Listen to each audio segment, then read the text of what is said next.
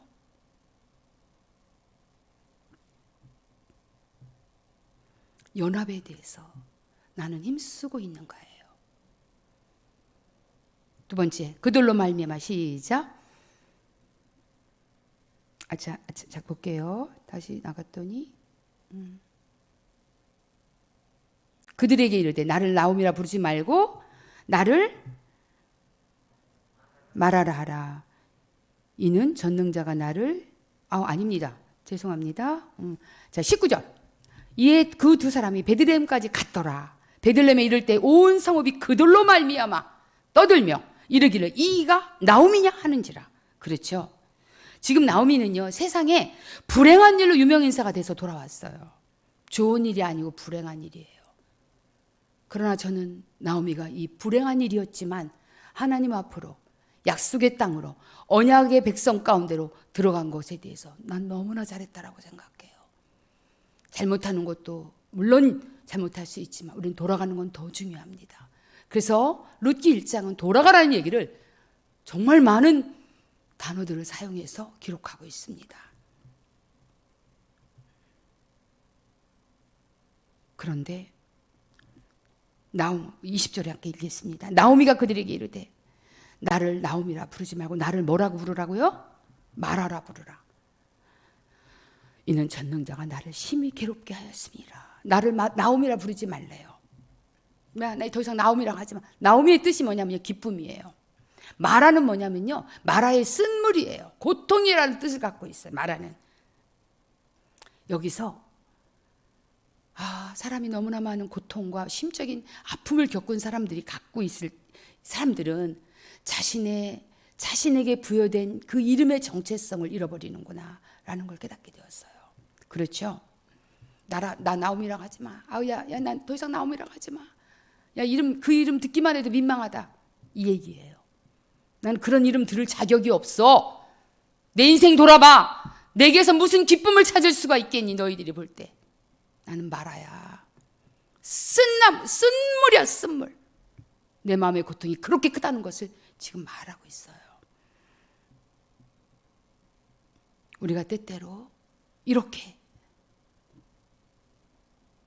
많은 고통을 겪게 되면 자존감도 떨어지고, 그리고 자신의 원래 하나님이 보여주셨던 그 DNA, 그 정체성을 잃어버릴 수 있는 것에 대해서 많은 생각을 하게 되었습니다.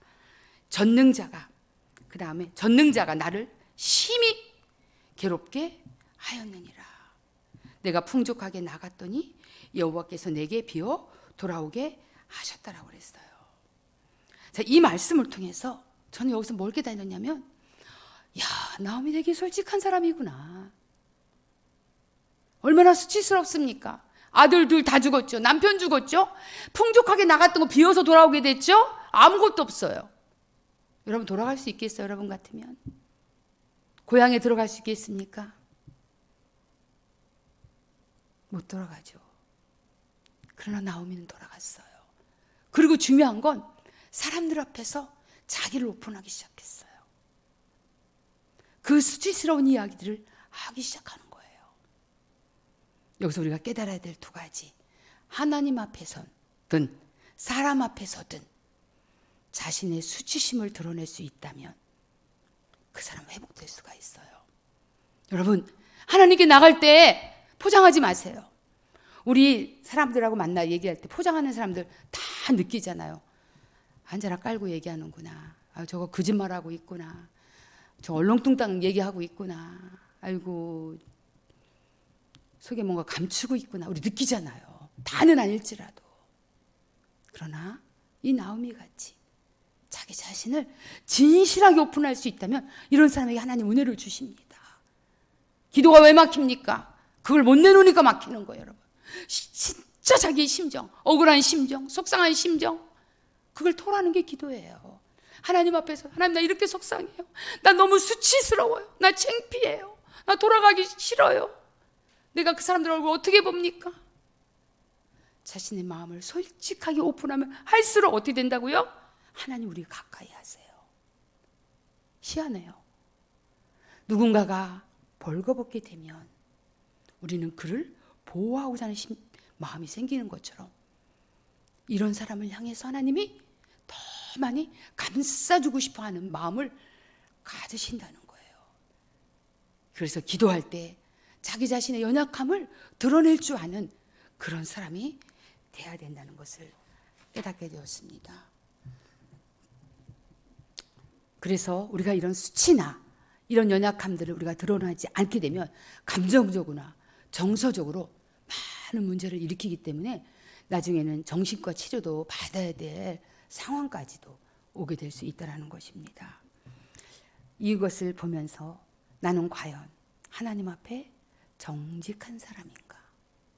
사람 앞에서도 내 연약함을 드러낼 수 있는 건강함이 있는가를 돌아보게 되었어요.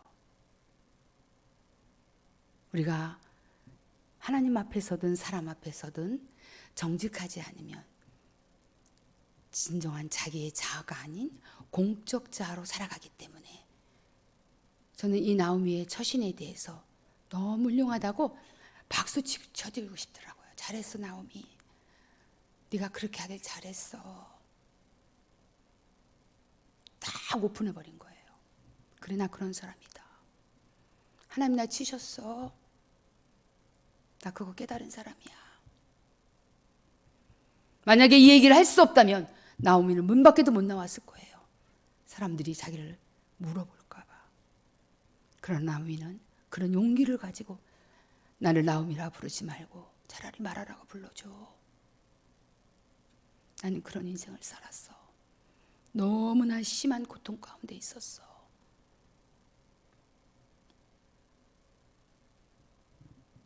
오늘의 강의는 여기까지입니다. 많은 이야기들을 제가 나누게 되었는데 오늘 쭉 나눈 말씀 중에 여러분 어떤 말씀이 여러분의 마음을 놓고 했습니까?